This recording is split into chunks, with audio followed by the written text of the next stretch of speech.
Go live. Here we go.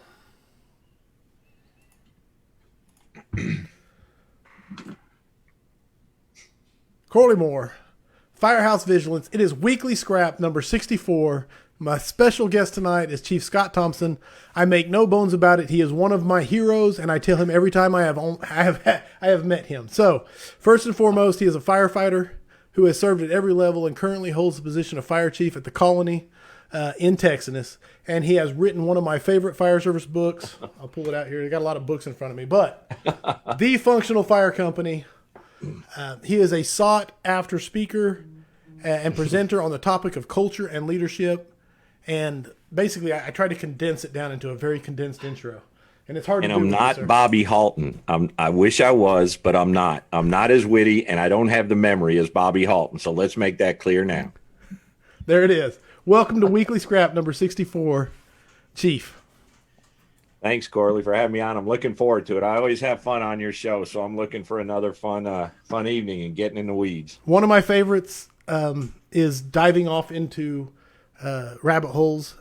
And Mike Walker came on, and we were going to talk about John Boyd. And one of the things he said to me was, is people going to be bored if we just talk about the OODA loops and stuff? And I was like, I'm completely the wrong guy to ask, because I promise you I can do it for 30, 40, 50 hours at a time.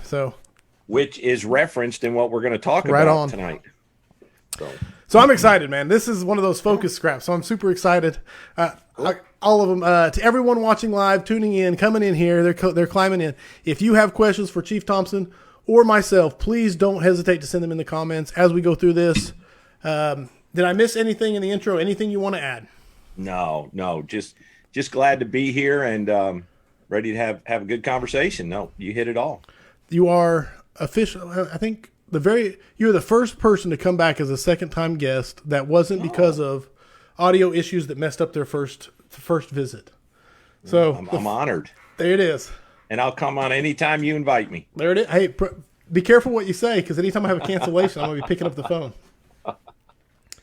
So here we go. I joked on social media when I was hyping the show. I said that I had a lot of homework to do for this one. And that's because like you said, we're talking about the MCDP number 7 learning. Came out earlier this year. And of course, if I'm having Scott Thompson on, I have to brush up on the Functional Fire Company. And then with everything going on right now on the Society for Mentorship, I've been reading the Formal Mentoring, which we're going to get to and talk about. So a lot of stuff to delve into. And the crazy part, Chief, is what I was talking to you about before we started is I had 2 young guys that are part of our training committee on the in our department, talking about trying to start an FTO, a fire training officer type. And it was crazy. We were talking about how can we get this going? What can we do? How do we build it to where it's prestigious? How do we make it to where it continues beyond just our energy and things like that? And while they're talking to me, I realized that the blueprint for it was sitting in my backpack right beside me. And I ended up printing 2 copies of this out and giving it to them and going from there. So it's crazy how things work and go in circles. Well, hopefully they'll find value in it. I'm glad you were able to hand it to them and they'll make good use of it, I'm sure. No, they're going to take advantage. They're some go-getters, so it's going to be good times. I'm framing you up here. Perfect. Doing the technical side of things as we get going. And you'll probably say it, but while you're doing that, if anybody wants that document, they can go to fireserviceleadership.com. It's for free. You'll see my book. Just go to all products, and you got to enter a little information. That's the only way I could get it done. But feel free to go there and download. I think we've had just over 3,000 downloads in 2 or 3 weeks. So please go do that and use it any way you want. The only thing I ask is that you just don't use it for profit. I'm not charging, so I don't want somebody to just change your name and start, charging $2,000 a day to do a mentoring class. Just do a PowerPoint slide presentation for it. Not that would ever happen, right? Right, never. Awesome, man. Here we go. We're breaking off into it. I'm going to start before we get to learning. I'm going to start with the article you posted today in the Society for Fire Service Mentors, and that was that Jeff Bezos article on successful culture, and basically his 4 steps in that article that he wrote. And I'm not trying to dive off deep into that article. And you can, if any of the things you want to bring up, go ahead. My whole point that I took away from the article was identifying where you want to be. And that's what led to those steps. Once you could identify what success looked like, or what the end was supposed to look like. Well, and we've talked about that before. Every time I approach something, I take the same approach, and I have it on my whiteboard, and you've probably seen it. And at the top it said, start with the end in mind and why. If not this, what? Yes, love But that. the reason I posted the article is every one of those 4 steps talks about standards, and how standards, are based on, once you define what success looks like, whether you're a company officer defining company officer success, a battalion chief, battalion success, a fire chief, department success, then you can work backwards and identify the standards, knowledge, skills, abilities, attitude, standards necessary to get there. And I believe, based on research and just a lot of years of doing this, that a lot of the reason why people get frustrated, whether they're training or they're in a new leadership role or whatever it is that they don't know what the end game looks like. So every day they come into the Firehouse and they want to do good. They're passionate, man. They're motivated, and they want to move the company or the battalion or the department, but they don't know where they're going. It's like shooting a gun and no target. And so, whether we talk about culture or performance improvement, standards have got to be a part of that formula. And so that's what I really liked about it. Standards, the realize, I think he talked about, realistic expectations. Yes. When you're developing standards. They can't be a daydream. So all those things are essential. And the cool things about standards is you can define them, describe them, obviously perform them. You can evaluate them and improve them. So the second part of that saying that I had, if not this, what? If you don't have standards, what do you have? What do you have? Suggestions, best practices, opinions, amorphous ideas that kind of float out there. Yeah, and I think that's what a majority of the fire service exists in. Great intentions, great people, but they don't have a clear path of where they want to go or how to get there. And I don't know how you achieve the things you want to achieve if you don't have that. No, and that goes into the mentoring. Mentoring and coaching are the human interface portion of it that gets you there. I love it. And how, if you don't have an identification of what success is, how can you even set a standard? Is really just melt it down. And that's one thing that me and Chief both want to ask the viewers is, how do you measure success where you are at, whether it be the company level, battalion level, department level, or personal level? So if you have an idea, I'm going to put a clause to that. You can't use the phrase "the fire went out and everybody went home." That's a desired outcome, but that does not define success. And I'm sorry for everybody I just pissed off for saying that. I love it. And that's not the first time I've heard it. So awesome. All right. So are you ready, Chief? I'm getting my green. MCDP number 7. Yeah. So I was going to just read the whole forward, but I'll just tell you guys that, and I showed Chief this earlier, that the whole forward written by the Marine Commandant, the Marine Force Commandant, I get his title right, D.H. Berger, Commandant of the Marine Corps. And all I did was, and not to deface the book, was I whited out every bit that said Marine or combat and changed it to firefighting or firefighter. And it reads so beautifully. And it's the purpose of the book. It can be part of your training manual, part of a promotional process. You remove the word Marine, put in firefighter, and it works. 100%. So here we go, Chief. Time to deep dive into this. And where do you want to start? Well, I just made a few notes here. I didn't want this to turn into a book report. But one of the things starting off is they give a definition of learning. And because I'm not Bobby Halt and I can't remember things like he does, I made some notes. But they talk about learning as developing knowledge and skills. Okay, that's given. But the Marine Corps add attitude in there. And this is really the first recognition that I've seen in a definition, the importance of attitude. And I think we would all agree how critical it is. But it says, learning and developing knowledge, skills, and attitude through study, experience, and instruction. So that was a big part of it. And I think that kind of frames out what we're going to talk about in the next few minutes when we get a little bit more into it. And that's what crazy is, because one of the first notes, I put Post-it notes in here for things I wanted to bring up to you, was the Alfred M. Gray's quote right at the beginning said, "What you did isn't as important as what you were thinking." What you were thinking. Straight to the attitude of it. You know what I'm saying? Yep. And 100%. So Dirk Janiak has chimed in and said, if you don't put water on the fire, it will burn out eventually. That is not a measurement for success. Amen, bro. Amen. Amen. So, getting wisdom. And if you don't include the people who are sitting on the curb when everybody goes home, when we go back to the firehouse and you're leaving them in the rain, sitting on the curb, well, then we can't say everybody went home. Yeah, everybody didn't go home. Giving them a card for the Salvation Army doesn't count. Yeah. All right. Right here, I get to my next note. These principles, the learning principles for Marine, the key principles of learning, like you said, try not to make it a book report, just bringing up things. But there are 5 of them here that I thought were the core of this book, especially the first half. Know yourself and seek improvement. Okay, so stop at each one of those because I made a note after that. Yes. So to do that right there involves coaching and mentoring. So we tie in that. So go ahead. So know yourself and seek self-improvement. That's a big, all leaders are coaches and hopefully they're mentors. That's a part of it. Mentors are coaches. Coaches aren't always mentors. Love it. But that's a big part of the mentoring formula, is helping the candidate or the learner understand themselves better in the environment that they're in. So go ahead with number 2, but I've kind of added those after each one. No, 100%. We're on the same page. Be ready and willing to learn. Mentoring. That's a huge responsibility of a mentor, is to prepare the learner to learn, to be to motivate them to better themselves. Understand why you are learning, which goes straight to your 3 Connect questions. the dots. Yes.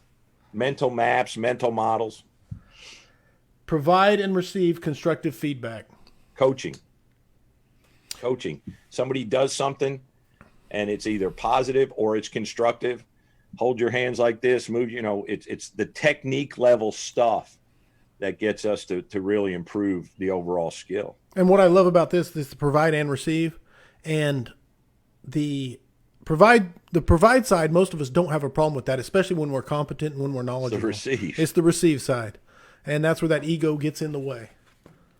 So, and then finally, the last step is learning is purpose-driven to develop professional competence. And that's culture. Your culture values that.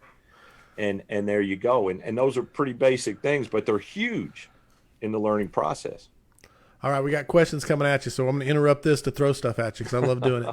First of all, Jared Sergey said, glad I caught this. I've been wanting to hear him speak for a while. Jared, if you have not got a chance to catch him, it's not as good as the in-live person, real deal, but we're there. We're close.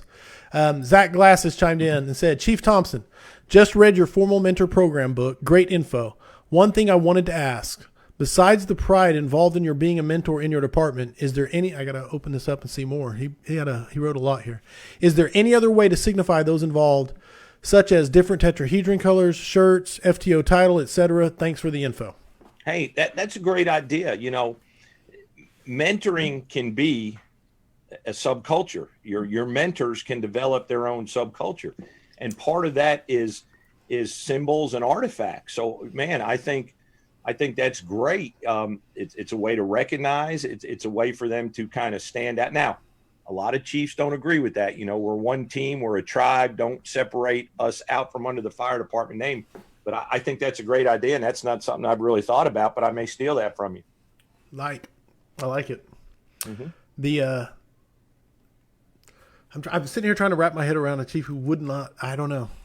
Okay. Oh, I hear it all the time. And you think about it. A fire company takes the time. They get together. They develop a logo. What represents us? Our work ethic, our commitment, our aggressiveness, whatever it is. And then they pay to get it, drawn up, colors, do all that stuff. I've said this on one of the podcasts. And then they get the other 2 shifts to buy in, and then they take it to the chief and say, here, this is us. This is 100%. Yes. We want a brand. We're still part of the XYZ fire department, but we want to stand out a little bit. And the chief said, no, this is well, you've just crushed some incentive, a little bit of motivation, And what are they going to do? They're going to go back to the firehouse. They're going to crumble it up, throw it in the trash, and say, "Oh well, we tried." At best, yeah. And we're promoting, being average. I mean, I think that's huge initiative. Now we can't go crazy, and the company's got to earn it. If they're not a high performance fire company, if they're a bunch of mutts and all they're worried about is coming up with cool T-shirts and logos, that doesn't work. But if we put in the work and we put in the effort, and man, we're kind of a go-to fire company. We're special forces, man. Let's put a patch, a hat, a shirt on. Love it. A sticker on the company that says what we're about. All right, we're gonna get we're gonna get a copy of this podcast to every 5 Bugle chief across the country. Oh yeah, and I'll sign my name to it. I already get enough hate mail from chiefs. Why not? Yeah, Hannah Elliott, the OG question. I've never heard that name before. Right. She said page 111. So she's done her homework already. Page 111, first paragraph of MCDP 7. The second principle states, a Marine's learning can be facilitated by developing an awareness and understanding of one's own thought process. Why is understanding one's own thought process a necessary component? Okay, if you read on further, they talk about gaps, surfaces, and gaps. Okay, let's relate that to the fire service. In the book, they talk about that being the enemy's strengths and weaknesses. So doing this self-assessment and understanding that helps us do a self-assessment on our strengths and our weaknesses, our surfaces and our gaps.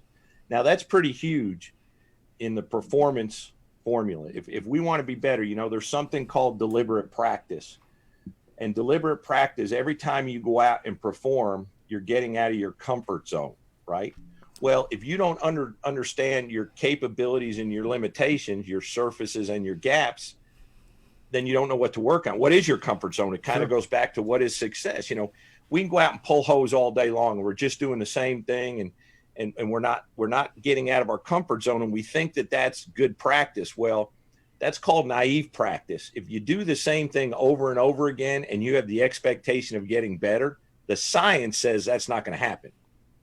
So that to me, I think, Hannah, that's kind of what you're saying there. It's understanding yourself, your thought process, how you process information, mental imagery, mental models, mental mapping, and turning that into performance where we see it on the fire ground or in training or wherever. And kind of what you're saying is just avoiding that mental echo chamber, or that skills echo chamber is almost what I'd want to say. If it's not right up here, it's not going to be right when it gets to the performance. If the image of correctness is not correct in the mind, the performance is not going to be correct. So we have to start in the head before we can get it to our hands, feet, and body. Straight to those surfaces and gaps. Howard Reinwald said innovation just went in the trash with that logo when that chief says no. Mike Rock, to be a learner, one must possess humility. Without humility, the receiver will never accept the message from the coach or mentor 100%. And it has to be okay. And a big thing, like Mike's saying, you have to create a culture where it's okay to fail, especially in training. It's part of the learning process. And while Chief Reinwald is on here, jumping ahead a little bit, where they talk about technical and tactical proficiency, the first line is Marines begin the pursuit of mastery by developing brilliance in the basics. There it is. And I know Chief Reinwald has a class specific to that, so the Marines support that, Chief. 100%. I'm going to catch Reinwald's class in Vegas. I just told my wife book it, and we're going out there. A, because it's Vegas, and B, because it's Reinwald. And, of course. So I don't know if he's doing brilliance in the basics or the when seconds count, but either way, I'm happy. So let me know which one it is. But more questions coming at you. And this one is from Alex Marin. He said, sir, how do you buffer the divide caused by distinguishing FTOs, go-getters, or the elite from the normal everyday firefighter who sees it as a club or just another phase from the younger generation? Again, that's got to go back to the culture. And when I say culture, and I hate to be repetitive, but we got to look at this. You have the organization, and then you have the subculture, which can be the battalion or division. But what we're really talking about is the microculture, the fire company, and the firehouse where the work gets done. What is that microculture value? Those people are a product of their environment. For every shitbag, whatever you want to call them, the environment's allowed that to happen. For everybody who's an underperformer, there's a senior man or woman, a company officer, a battalion chief, an ops chief, and a fire chief that's allowed that to exist, okay? if I'm the fire chief, I set the vision and I have this expectation for standards and the level of service that our system, our fire department is going to deliver. And I trust that my operations chief, my battalion chiefs, my company officers, and the senior men and women are going to work to achieve that. And we got to hold them accountable. Let's talk about standards again. So in a vacuum, if that stuff doesn't exist, by human nature, unless you're just a self-motivated person, people take the path of least resistance if we're allowed to. That's just the way it is. And any coach will tell you that, even in professional sports. So it's all about what the culture values and what the environment either promotes or deters. So again, we go right back to where we started, which, like Jeff Bezos' article, identification and the identification of those standards and what's going to be allowed. You know, we always want to say, oh, this fireman is a piece of crap. Sure. He doesn't do anything. Well, how many people allowed him or her to get to that point? And I learned this from you, and I don't know if it's your saying or where you got it from, but drift towards failure. Yeah, that's it. And I call it a drift, right? Because it doesn't happen all at once. No one makes the choice. Great to terrible, But there's another great book there. You teach what you accept. I've given it to you before, and it's actually on our promotional process. So yeah, it's a drift. You start to slow. You allow this, then you allow this, then you allow this, and we go one shift without training. Okay, no big deal. Then we go 2 shifts without training. No big deal. Then we go 3 shifts, and now pretty soon, that's the accepted, and now training becomes an exception to the daily routine. So It's always a drift, and there's always multiple points. If somebody has the courage to have the difficult conversation and say, "Listen, we're better than this. Right. My life depends on your life, my success on your success. Straighten up. I'll help you get there. We'll do it together. But we're not going to allow this sub-level of performance anymore. And if it is, go find another firehouse because we're better than that." Sorry, I had to mark down the time frame on that little bit right there because that may be the sound bite for this one. Keith Kershaw chiming in said, "Chief, I've taken a ton of heat for working on hose projects, nozzle projects, etc. from other firefighters. You mentioned getting hate mail from other chiefs. How do you unpack that and deal with it?" I embrace it. Okay. And nobody talks about this better than Chief Isaacson. Okay. If you're going to be a leader, if you're going to be out front, you're going to have a lot of people that are going to throw bows and arrows and darts at you and try to take you down because you make them feel uncomfortable. All right. If you believe in it, we all have an obligation to be the best version of ourselves. It's a job. We get paid to do something. Or if we're a volunteer, we're trusted to do something. Just being an adult says we're going to live up to our end of the deal. And there's a certain level of performance that we have to adhere to. So, I mean, if you're doing the right thing, if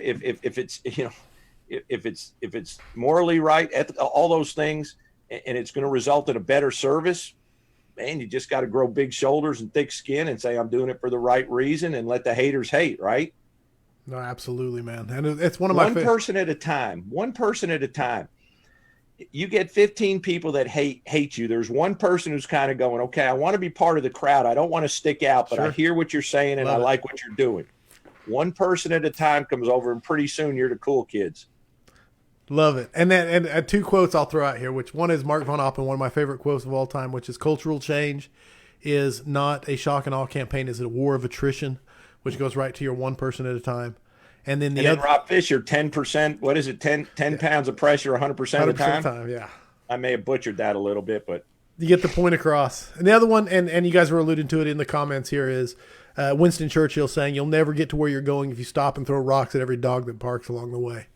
So sometimes you just got to just keep on walking and just ignore the barking dogs. And if you're in a system with multiple fire companies, multiple firehouses and companies, be so good that you stand out and the go-to crew comes and picks you out and said, "Hey, come on over here. Be a part of us. You've proven that you're committed to being better and you have staying power. It's not just a fad. You're really a student of this profession. Come on over to the busy truck or the busy engine or the busy battalion or whatever it is And then you just, you're making things better all around. All around. Now I want to ask you something on this real quick, because just me as a battalion chief, and I have my own philosophies on. I love chemistry, and when you get good chemistry in a crew, like hands off, try not to mess with it, and things like that. But when you do see a go getter, you're a level above me, of course, running an entire department. How much do you look down and say, "Hey, that guy's a go getter. He needs to get over here on this crew that's good"? Do you what's the boundaries between? Yeah, go for it. You understand what I'm asking? I'll give you an example. And I was talking about this today. We're doing interviews, and I have this battalion chief now, who, when I came into the Colony Fire Department, he was a lieutenant. Now it's going to be a little bit different than what you're saying with chemistry, but he had a dream team.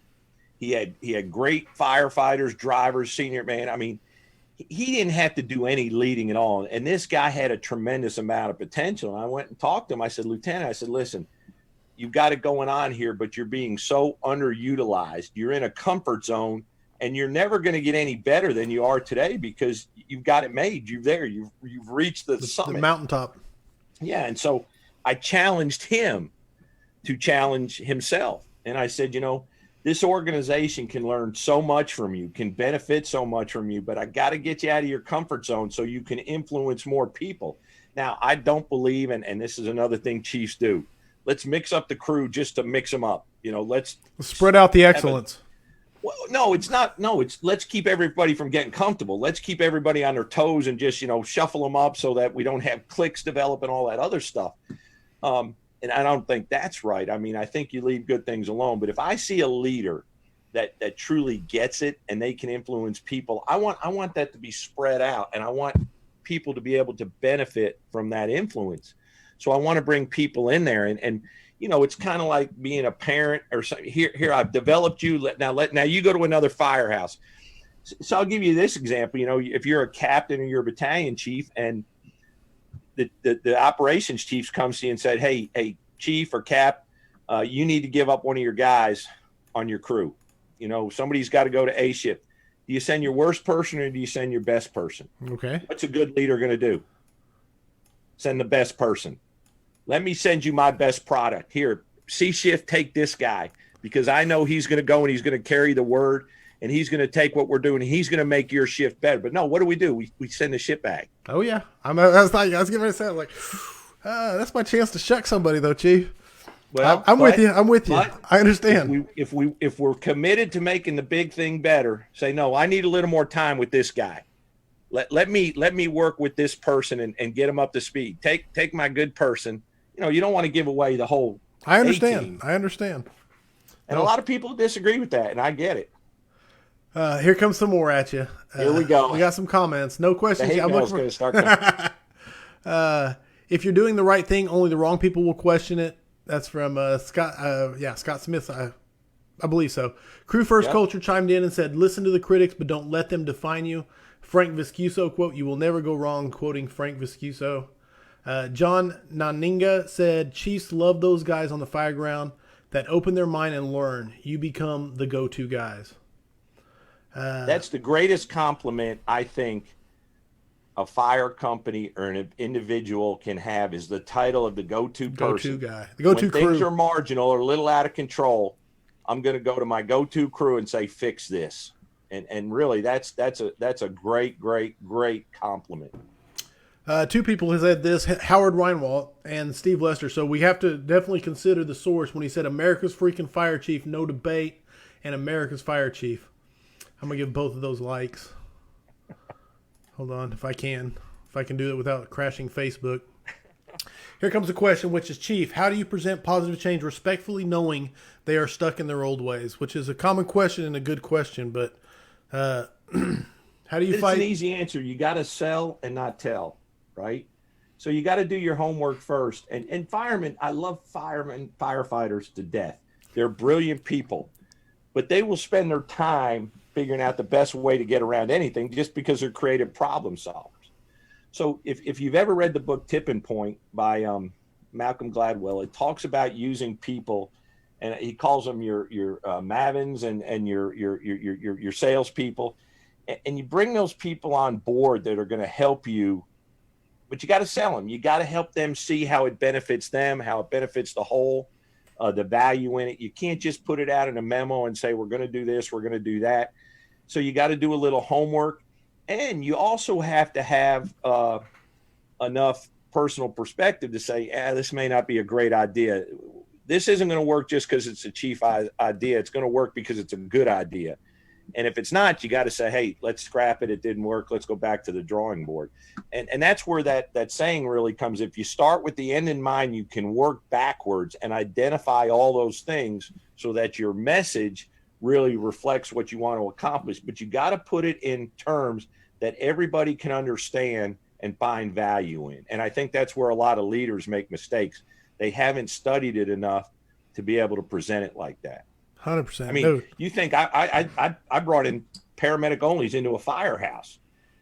You wouldn't believe how many people said I was crazy. You can't do that. They won't work in the culture. You're an idiot. Blah blah blah blah blah. Call any firehouse right now, and whoever picks up the phone say, "Hey, how's the paramedic only program going?" And I think it'll be hard pressed to find somebody who says they don't like it. I had to really spend the time and do the work and put it out there and say, hey, this is how everybody is going to benefit from this. Nice. I'll just go from there.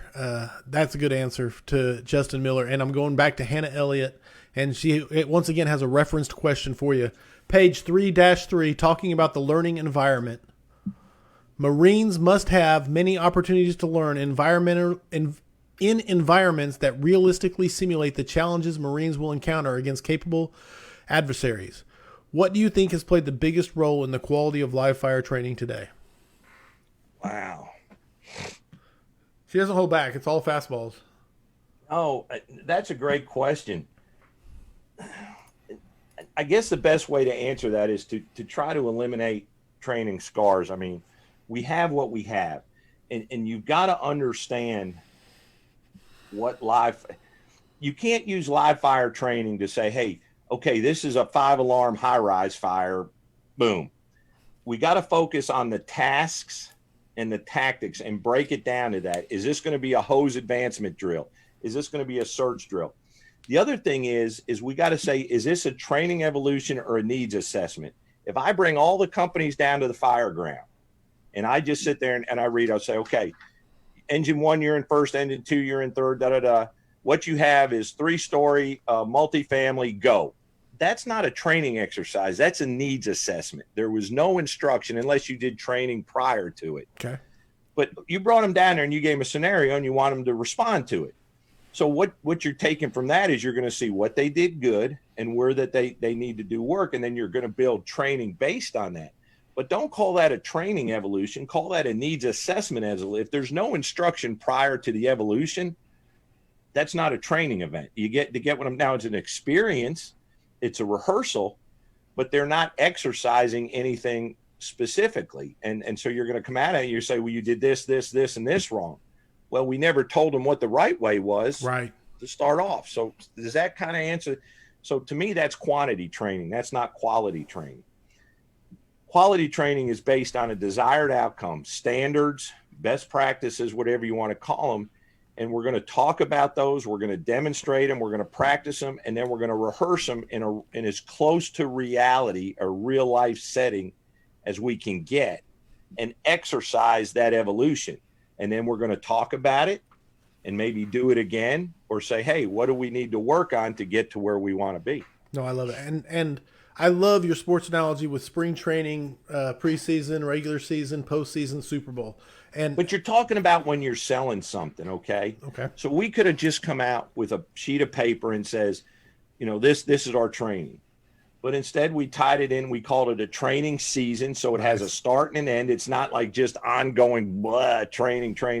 1 week we're doing salvage covers. The next week we're doing, throwing ladders. Yes. master streams. Yeah. And there's no continuity in training. But it kind of piqued the interest. And, we start out spring training. Our senior people do that. It's kind of 2-a-days. They'll do something before lunch. At lunchtime, they'll have the stereo going. They're cooking hot dogs in the grill out at the yard.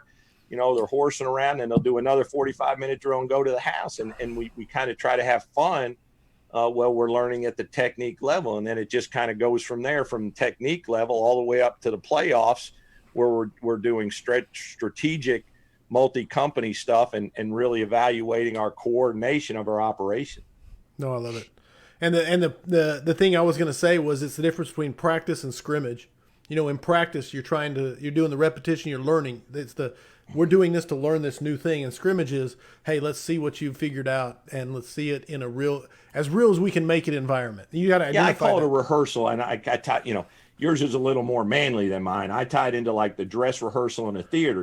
Right. You want to make sure the costumes and the props and everything is for opening night, and you get it. But you try to avoid the training scars. If you have a structural fire rehearsal or scrimmage and you're allowing firefighters to wear their rescue gloves during those evolutions, you're setting your people up for failure. If they're not in their structural gloves, if they're not, if they're not having to change a radio channel like they might have to do or so forth. And so you try to get those little things that are going to cause catastrophic outcomes and focus on those so they become kind of second nature. Love it. I think that's a very good answer.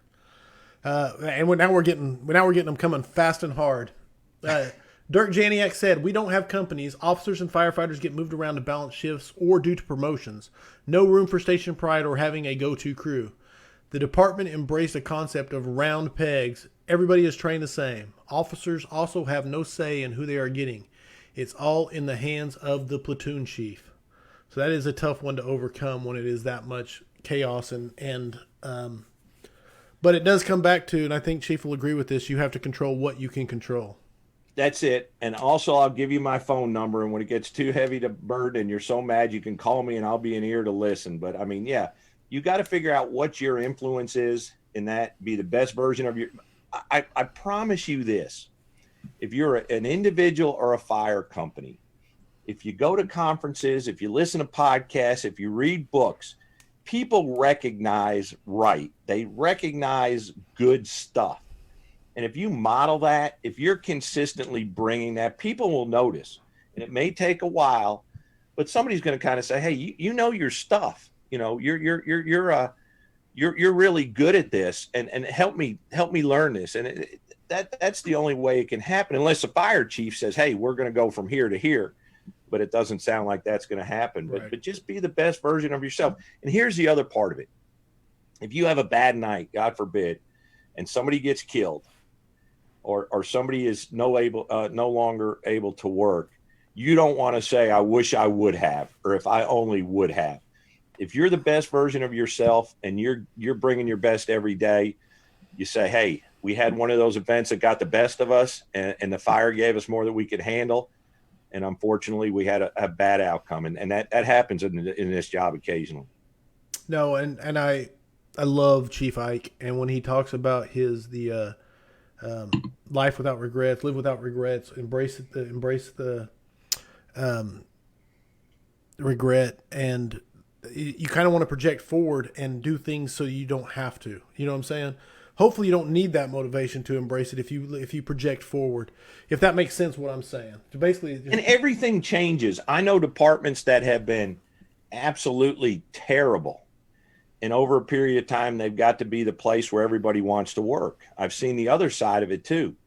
Departments where everybody wants to be, and the chief changes, and the philosophy changes, and the culture changes, and pretty soon nobody wants to work there. So it's all cyclical, and it's not going to happen overnight. But if you hang in there, things will change. Next one, crew first culture. Jeremy Sanders chiming in. He says, "Do you ever feel like it's okay?" I like this question. I want to hear your take on it, which is, do you ever feel like it's okay as a station officer to say, "I have taken this person as far as I can take them. It's time to open that seat up to someone else that needs help"? Oh, absolutely. Absolutely. We let go of probably above average number of people in probationary period. It's a two-way street.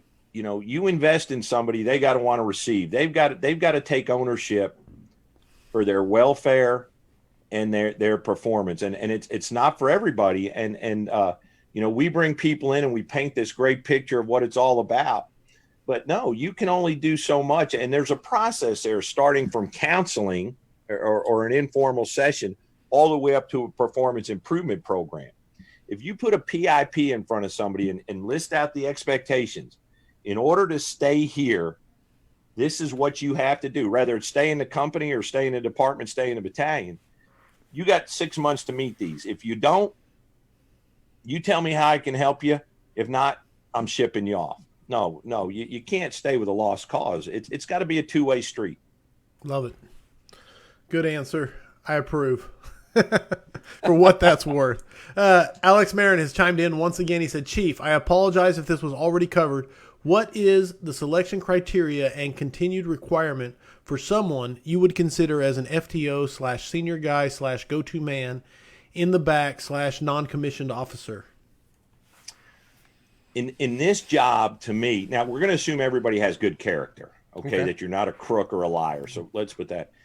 Competence has got to be number one here. You can't fake your performance. Now, you always want to get better in that, but it's always got to start with your skills and your knowledge. How well do you process information in the heat of battle, the fog of fire, as I call it, instead of the fog of war? And how well do you perform? Because that's how people are going to determine their respect and their trust for you. So number one, you got to be a student. You got to work and be good. You got to be an asset and a performer. You got to care. You got to want to invest. Going back to that attitude, you want to be constructive instead of destructive. And that doesn't mean always patting somebody on the shoulder. But the worst thing you can do to someone is lie to them. Tell them that they're being successful when they're not. And that's when that drift towards failure begins. Be a student, be patient, understand that everybody learns differently, that we're all humans and we have different values and different goals and things, and commit and stick with it until you get to that point where you say, hey, I'm putting in more effort than they are. And at that point, then you gotta make some decisions. But if you know the job, if you're willing to invest in that person and help them achieve some things, you really can't go wrong unless they just are not willing to receive it. And then, you got other problems. I like how you started off with, let's just start with they're good people. I love well, it. It's, No, we have to be a given because you have to talk about it. If they're turds, they're turds. And character's a whole nother issue. We brought the wrong person in the organization and now we're patching holes in a sinking boat. I have a broad question coming at you. This is the soft toss down the middle. So Justin Miller said, Chief, what has been your biggest morale booster for your department? Wow, you got to give me just a second. The biggest morale booster, when I got to the colony, the one thing I heard over and over again is we want to be respected in the region. They didn't feel confident in what they were doing. And I would say when we switched from the Quint concept or the everybody does everything to an engine and truck company deployment model, in our system, you ride an engine and you advance to the truck and then advance to the squad. You kind of try out and you've got to, it's not you ride the engine today, the truck tomorrow. So I think when the organization started to see that if they put in the work, if they train and they stick with it and they try to get better, and that we started to see fires going better. But then we started to see people leave other organizations. Like I said, take a cut and pay. We haven't anybody leaving in 11 years except for one, the asterisk by it, had a baby and went back recently. And when they saw that people wanted to be a part of them, that they weren't leaving them anymore, that they were coming here, that was huge. And I think that was the biggest thing. And it was simply because of the hard work of the men and women to try to be the best they could. We're not the best at anything, but they were the best that they could be. And it was sustained. And I think that was the biggest thing. Now, the new engines that we got, everybody loves them. I think that was a big morale booster because we really listened to the men and women that are going to ride them. And we designed a really functional fire apparatus. And I think everybody loves those. I think that was a big deal. I think now that the paramedic program has taken place, I think that was a morale booster because they've seen the level of patient care in a fire-based EMS system really be elevated. So I think those are just a few of the things. Leather helmets, we got a few people that get a kick out of that. Some people say that's stupid. It is what it is. I love it. Good answer. That answer your question, Mr. Miller. Hannah Elliott's coming back at you. I hope you don't mind. We're completely off topic, and the viewers are taking over, and I love it. You're the boss. They're page 4.8. The path to mastery starts with a sense of humor. How important is that? You got to have fun. You got to have fun. And Bobby talked about that at the end of his last session with you. Everybody that's serious and man, you can't take yourself too seriously. You got to laugh at this job when you can laugh, because there's too many times that we cry, and a good sense of humor. But this is the thing: unless you're around the kitchen table where somebody can get up and leave if it gets too heavy or too deep, it can't be destructive as long as it's not, we talk about suicides and all those things. We don't want the firehouse environment to become threatening where people dread coming to work. And sometimes humor can cross a line. And if 4 people are picking on one person constantly, they'll say that's team building, or no, that's destructive. So I think a good sense of humor and having fun is vital to survive this job, but it can't be malicious. It can't be mean. It can't be focused on one purpose with the sole intention of saying, hey, I'm keeping the pressure off of me by putting it on you, right. Because then you have a victim, and that's just wrong. And right. I don't care. I'll argue with anybody on that. That's just wrong. And you don't belong in this job. Love it. Go do something else where a brotherhood and sisterhood doesn't exist. Exactly. Greg Redmond is coming at you, and he said, what do you say to a firefighter who says he doesn't have time to read, watch, listen to anything fire service, self-improvement related, not required by the fire department, because he has a 2-year-old at home, while at the same time, he's at the station watching Jurassic Park on the public's dime for the 17th time? Well, there you go. You just answered your question, right? We all come up with an excuse. I got 2 sons, and you do what there's always time. He's got to drive back and forth to work, plug in a podcast. There's always a few minutes. The kids take naps. What are you doing? Training doesn't have to exist in hours, chunks of hours. And you can spend 15 minutes if you plan it out. In 15 minutes, I can read, 20 pages out of this book. 15 minutes. We got to focus on the quality and not the quantity.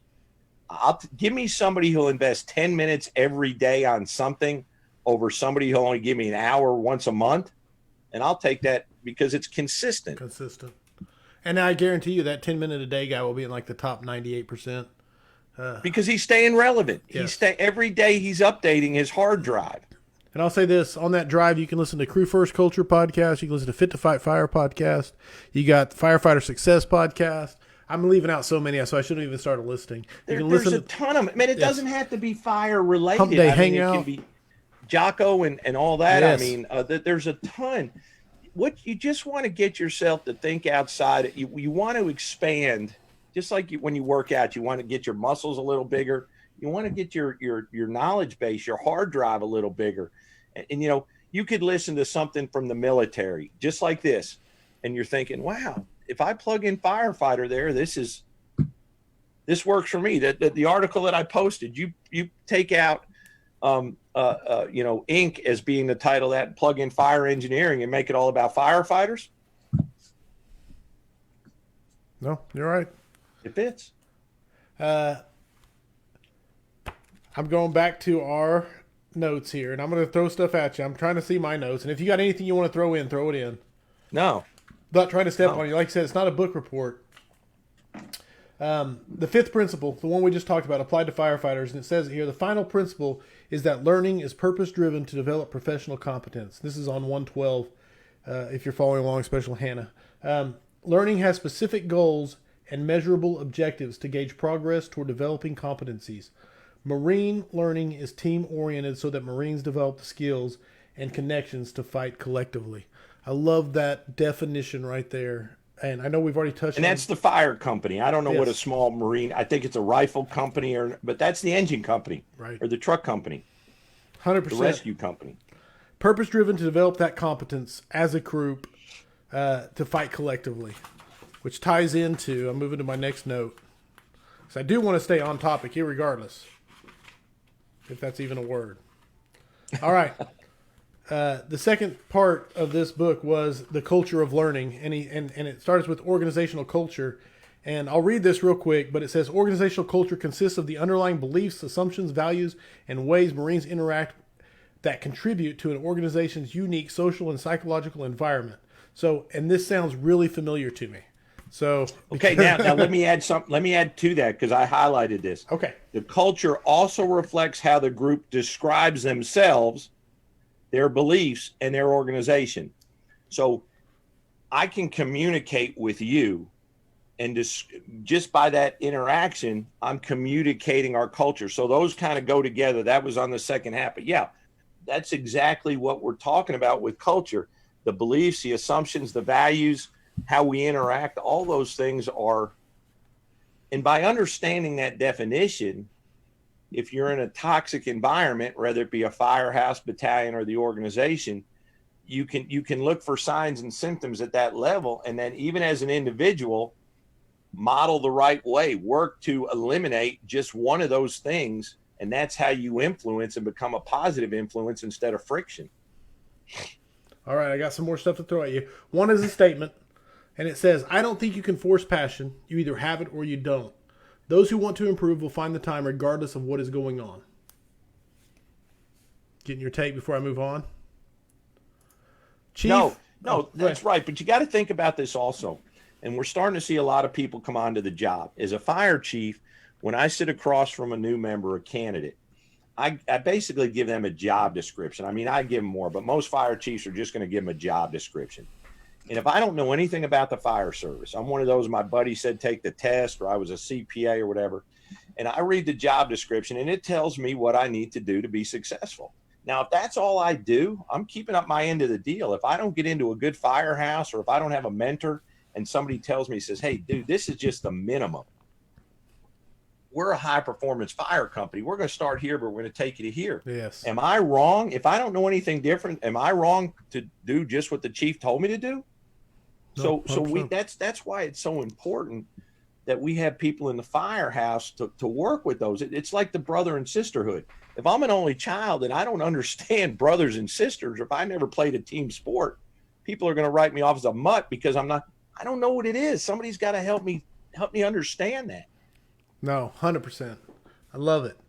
That got to the heart of that right there. And then Jeremy Hurst said, Chief, with most every firehouse being that family for one another, having said earlier that you may want to spread out the good attitude and move personnel, have you ever experienced that move having negative effects on companies? If so, how do you resolve that? Mind you, the department where this happened, mine, has no transfer policy either. But go ahead.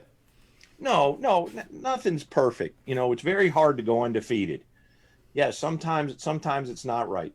But we have to start with the end in mind and look at what we want to accomplish. And then we have to evaluate it and see if that's what we're accomplishing. If we make a move with the intent to do this, and we say we want to see it in 6 months, if it doesn't happen in 6 months, we wait another 3 months. But in that period of time, if we're not seeing the desired results, we got to put away the ego and say, okay, this didn't work. This just didn't work. And then we have to analyze it. Is it a system problem? Is it the environment that they're in? Is it the chemistry, the people working together? Or is it an individual? And if you can break it down to that, then you address it. If it's the individual, put them on a performance improvement program, whatever you do, counsel. If it's an environment thing, we got to talk to the leadership in that. And, but we don't take time to really look at the nucleus, if you will, and find out what the root cause is. Right. Identify which level needs to be addressed. Love it. We're too quick to put labels on people and to write people off. And we base it on how much we like them, not how much they contribute. It's all about the contribution to the team. If we got a bunch of people who don't get along, but they produce a positive, they're all high performers. I mean, then we got to ask ourselves, what's more important? No, and it's that being right versus being effective, which is such a tough one for me personally. I know this is one of my blind spots, is I value effort more than I value results sometimes. And it's a blind spot for me because it's like, man, the guy's giving so much effort, but it's just not there, And so that's something I struggle with. But there's some people that do that. They try so hard and you want to give them a big hug, but they just don't get it. They can't get to the next level and they try, but this job is not for everybody. Right. And we got to understand that. And sometimes we get it wrong. Sometimes we hire the wrong person. Sometimes we promote the wrong person. Mike Rock said, you can't force passion, but you can set expectations. Show personal passion for the craft and lead by example around this individual. At times it can become contagious. That is a great, solid piece of advice. But let's talk about what is passion, right? It's our love for something. It's our commitment to something. I mean, non-passionate people can become passionate once they realize that they're part of the team and they're respected and they see some growth. And I mean, so passion can, I'm not going to be say taught, but it can be cultivated. Now, some people never will be, but it, you know, we passion's a very broad word. It's like aggression, you know, passion and aggression. Be aggressive. Let's be passionate. Yeah, and so people show passion in different ways. You know, there are people who are super great firefighters, but once they leave the fire department, they do their carpentry job and they don't think about. And some people will say, well, they're not passionate because they don't do all this stuff on their days off. Well, it goes back to yours. What's the result? If they come in and perform above average, you know, batting 500 every time they come in. Basketball or baseball 500, not 50%. Sorry.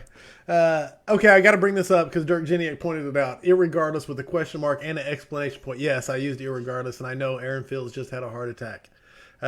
So, yes, I used the word. Hannah Elliott's throwing at you. Boyd's work of maneuver warfare is referenced in MCDP 7.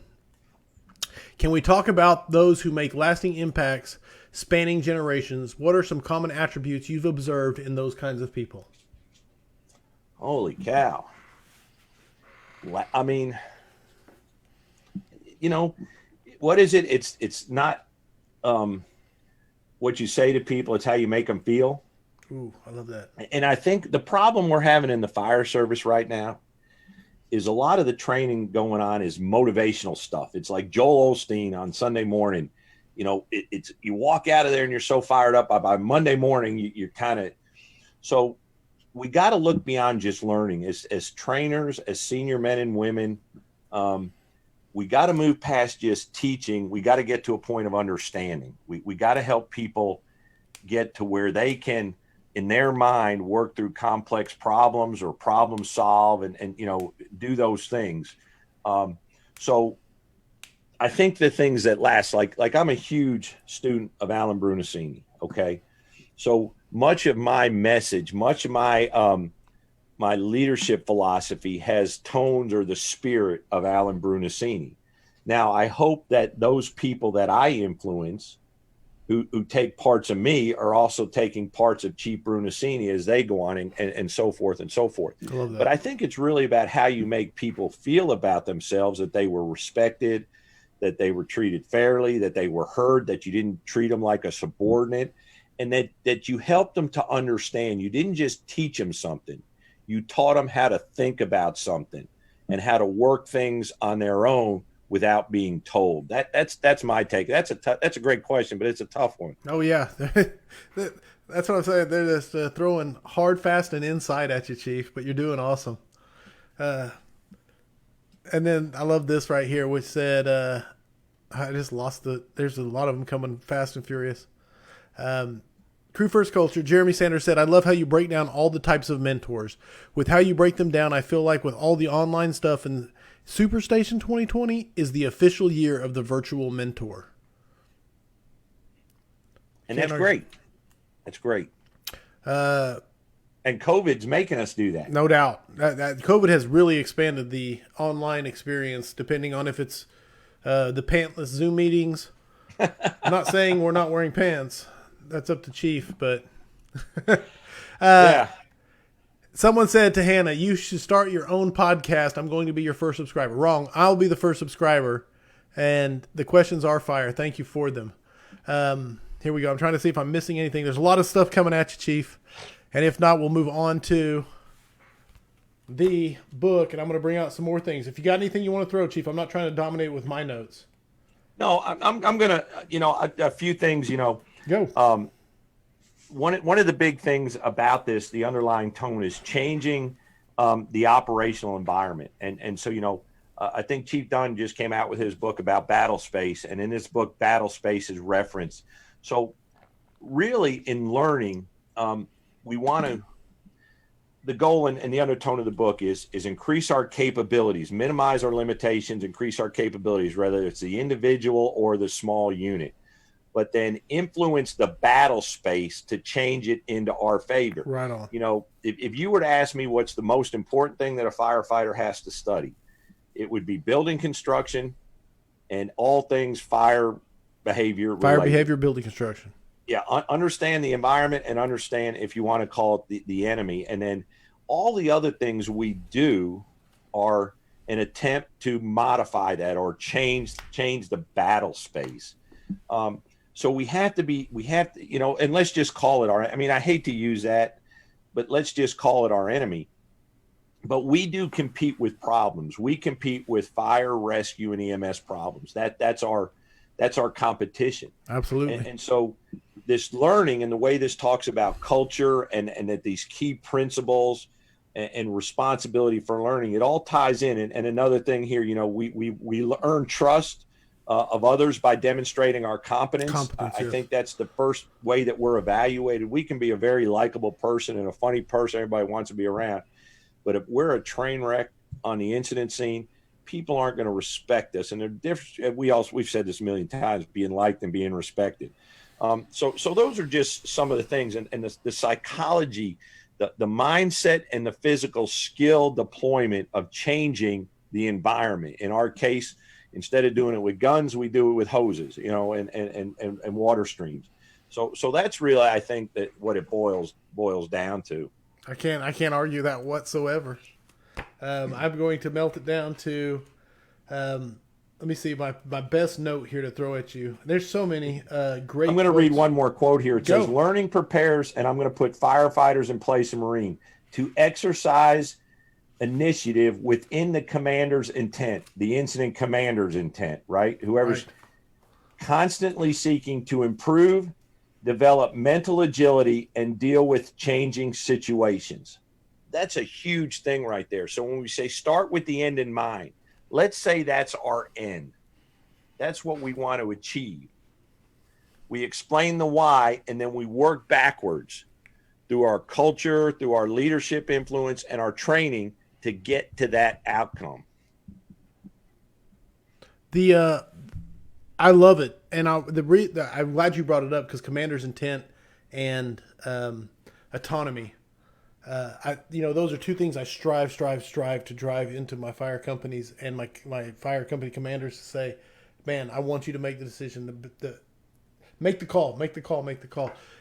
How do you, and I want them to push that down to their actual guys.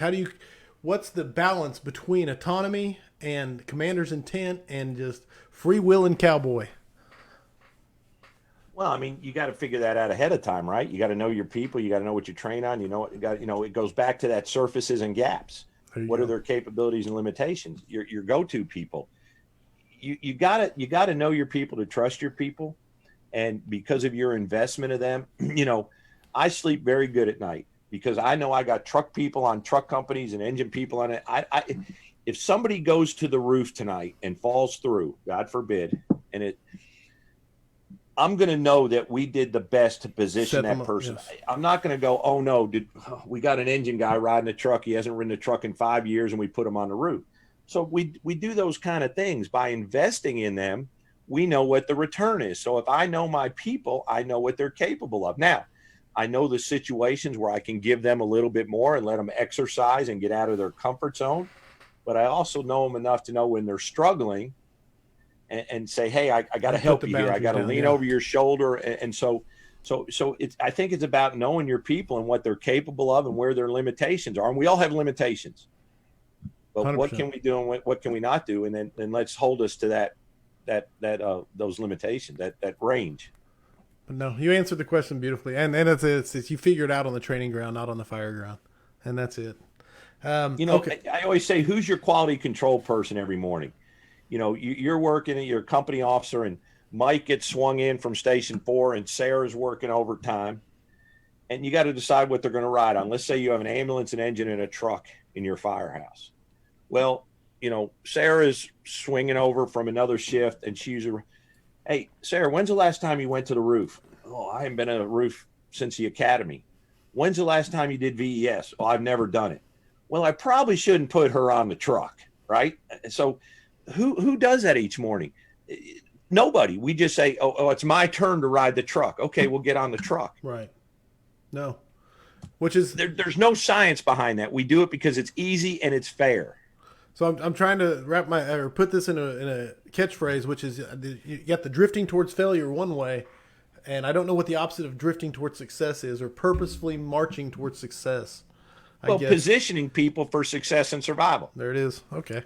It's already been covered in a book that someone may have written in this podcast. All right. Mark Matheson said, Chief, I had thought that the topic of leadership was oversaturated in the fire service. Then I read your book. It's definitely my favorite of them all. Really glad you wrote it. Thank you.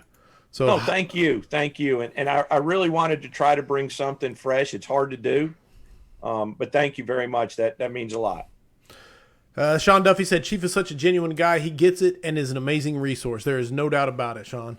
Thank you, Sean. It was great talking to you. You're doing good things, buddy. There's no doubt. Crufer, build your culture. Sean Duffy. And let me tell you, Sean Duffy gets mentoring also. He's a culture guy, but he shared some of his stuff on mentoring, and he definitely gets mentoring also. So he's a great resource for both of those. There you go. Anything else you want to bring up on this before I move on? Because let's put it away. I don't want to cut you off. Nah. Formal mentoring for the fire service. We've been at it for a while. We're already over an hour, so you cut me off whenever you want, and I'll move on to reading. Brother, this thing, you've already said there's thousands of downloads of this already. I personally have passed out, I think, 6 copies now to guys directly below my direct reports. And so talk about it. Talk about where you want it to go and how you want it to affect the fire service. When I went to work for Rick Lasky in 2002, he really got me focused on mentoring. I kind of fooled around with it a little bit, and he was starting something called the Mentor Book. And so I really wanted to learn more about it and dive into it. And I was doing some things with mentoring. I just didn't know really what they were. But in Louisville, man, we were able to do some great things. And I believe it was because of mentoring. I took what I learned there going into the colony and kind of took it to the next level. And you know, I hate to sit there and say the colony's so great and this and that. We're just a small suburban department. But the signs and symptoms say that we're doing some things right. And the only things I can contribute that to is the culture and our members' commitment to mentoring those who come into the organization. I have nothing else. So that packet was to take all that stuff, and I was working on it for a long time.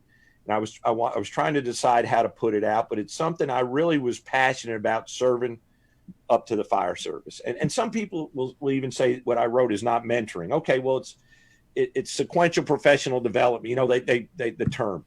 But that was something that I wanted to share with the fire service just because I believe in it that much, and I wanted to make it available to anybody who had the slightest interest in it. So I just hope that somewhere down the line that information can be used to get somebody out of a rut, to take somebody to the next level, somebody who was going to leave to stay, or give an officer just a little bit more confidence when he or she goes into the firehouse and say, okay, I got something here to work from. I got a little bit of a script. And if that happens to 1 or 2 people, man, I'm so happy. Well, I can already tell you it is affecting my mini Boomberg, and it's already having that effect, and it's working its way around, I'm sure, all across. So, and I want to improve it. I encourage anybody. You're not going to hurt my feelings if you can make that better. You know, it was kind of like writing a book, and I say that in the beginning. I want to get some things down on paper, right. And if people improve it, I know it's successful. So I've created a Facebook page, the Society of Fire Service Mentors, which has a great logo thanks to Corley. I have an email, mentoring@fireserviceleadership.com, and I want to improve it. I want all of us, everybody's doing something. Let's all get it together and take it to the next level. So this is ground zero. I encourage everybody to read it, and let's improve it and put a document out there for the fire service where we can help people be what they want to be and get them there and help them get through a career in a successful way. I love it. Chief, I love it. So definitely, guys, the Society of Fire Service Mentors, go there, leave feedback, and it is a community project. It is a society for developing this mentorship program. And he has given... I mean, if you have task books, step-up processes, those are all part of the mentoring tools. He has given one hell of a framework foundation to start from. And so just go there, join, and pitch in if you want to see it grow. So with all that being said, I always ask, and so this is the first time I've asked a repeat guest, is there a book or books? Of course, we've covered a lot today, but is there a book or books you think firefighters should be reading? Yeah, the Death of Expertise. Death of Expertise. And be honest with yourself. Man, it was an eye-opener. I listened to it first as an audiobook. I went and bought the book and read through it. And if you read Death of Expertise, Smarter, Faster, Better, and this together, it's a game changer. Okay. Whether you're a learner or an instructor, and I think I got that Smarter, Faster, Better right. That was the first one I read. Okay. But I don't want to put you on the spot. Death of Expertise. Do you know who wrote Death of Expertise? Do you know who wrote Death of Expertise at all, or no? Not to put you on the author. Not to put you on the spot. I'm just taking my notes. I don't know. I don't know who the author is. I can find it. He's a PhD. He's an Ivy League PhD. But wow, it's a game changer. It really helps you hold yourself accountable to learning and how you process information. I mean, it talks about college degrees and books that are self-published versus going through publishers, and it really helps you process all this information that's out there and your mind and how it works. So I would certainly recommend. It had nothing to do with the fire service. Absolutely. Okay. I like it. And then all three of them together. Death of Expertise, Smarter, Faster, Better, and of course the one we've talked about this whole time. The trifecta. You read those three things and it's a game changer. There it is. Dirk, I will put it in a comment. He asked for a link to download the formal mentoring for the fire service. Fireserviceleadership.com. It'll come up to my website. If you scroll down just a little bit, you'll see my book, The Functional Fire Company. Right below that, it'll say, I think, all products. Click on that. They'll both come up. Download it for free. You'll have to put in your name and address, I think, and then just download it. If you have any problems, email me at scott@fireserviceleadership.com and we'll get it to you. All right. There it is. The books you suggested, of course, that you can find that link there. So now we get to one of my favorite parts of the scrap that we have evolved to, and it is the 5 questions for firefighters. And I've never done this before, so this is my first time, so be gentle. There it is. It is, of course, completely your opinion, and the points are arbitrary, assigned by me. So, Chief Scott Thompson, are you ready for your first attempt at the 5 questions for firefighters? Bring it. Here we go. Number 1. What is the number 1 issue facing the modern fire service? Relevance. This, and I've said this a couple times, this is my concern. A motivated firefighter just about any week of the year can go someplace in this country and be influenced by the best in the business. Sammy Hiddle teaching forcible entry, Seth Taylor or Scott Kleinsmith on saws, the list goes on and on. Brian Brush and hose. And then they're going to come back to their organization, all right? And how that information is accepted in the Firehouse. You're going to have a senior man and woman or a company officer who's going to say, okay, bring it in here. Tell me what you learned. Let's all learn from them. Or they're going to say, hey, we don't do that shit. You're a dumbass to use your own time and your own dime to go train that. We don't do that. Shut up. I don't want to hear it. And that's going to be, and that's happening right now. Absolutely. So when that does occur, now pretty soon, that firefighter is not the most experienced in the Firehouse, but they're the smartest. And now the company is separating. The senior man and woman and the company officer are now resentful. But there's going to be people on that crew who are going to say, wow, they know what they're talking about. Hey, show me that. Let's go out and show me how you throw that 28 or whatever. Show me how to mask up in 20 seconds. And pretty soon the Firehouse is lost. Starts dividing. And that's coming, I'm telling you. Oh, it's not only coming, it's happened. I mean, relevant. And here's the second issue. I got 2 of them. Okay. A system, a fire department with multiple stations and multiple shifts with an inconsistent level of service. If you have a better chance of surviving in Truck 1's district because they train and they believe in aggressive search and vertical vent than you do in Truck 5's district, who doesn't believe in any of that, now survivability becomes philosophical instead of situational. And that's an unjustifiable, unsustainable position. Relevance, What was the second? What was the one word you decided? Consistency in a system. If survivability becomes philosophical, what I believe as a company officer is relevant, what we're going to train on, what we're not. So it's not the fire that's going to kill me. It's the philosophy of the officer on the first in engine that's going to kill me. Right. Absolutely. So yeah, I can't argue with either of those, and you got me to talk throughout them. So max points for question 1. Number 2, what is the thing you are most excited about for the future of firefighting? Oh man, that we're going back to taking back the fire service. The movement to make the fire service more about the mission and the people that we serve. We've drifted from that. And we have a core of firefighters that will be officers and they will be chiefs.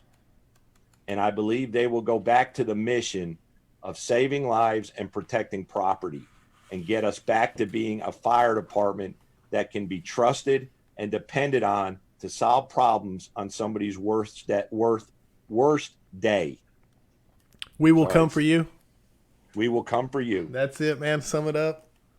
5 words. Yes. Okay. Yeah, I can't argue with that. That gets me chills every time you get on that one. So I love it.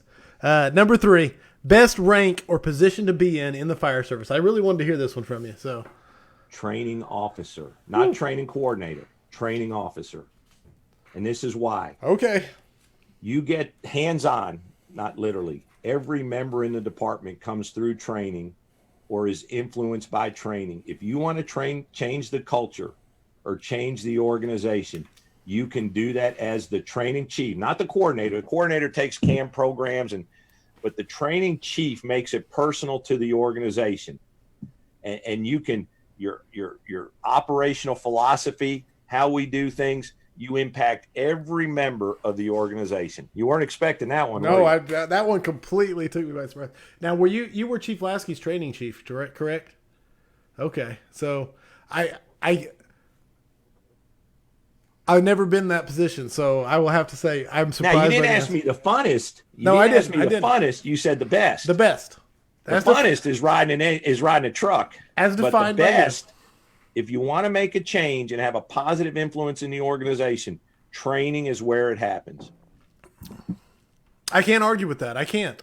Now, what I will say, and this is not it's the 5 questions, but I will say is that in most departments, they have not figured out a way to make it that influential position that it needs to be, and it becomes a throwaway position that people get trapped in with no way out. Yeah, and they do their 3 years. And right, et cetera, et cetera. So, no, you definitely caught me by surprise on that one. So, number 4 is best advice you have ever received. You've had a lot of good mentors, too, so I'm excited. Again, I'm going to use a quote, I guess, and it's somewhat advice, and it's from Pete Lund, and you've probably heard this a time or two, and it was from October 9th, 1992. I was up riding out with Rescue 3 for a little over a week, and I was with Plano at the time, and I got there on a Monday, and I've been there a couple of days, and Wednesday morning we're sitting there at the old Rescue 3 Firehouse, and I didn't understand who Pete Lund was at the time, but he's an icon. And so we had made a couple great calls, and I was sitting there and it was cold. And I said, Pete, what am I doing here? I said, this kid from Plano, he stopped me and he said, Scott, let me tell you something. He said, you have every opportunity to be a firefighter at the highest level in Plano, Texas, as I do in the South Bronx. It'll just look a little different. I love that. Dude. Does that fall under advice? Oh, did it affect your life in a way, in an impactful way? You talk about motivating somebody, having a hardcore.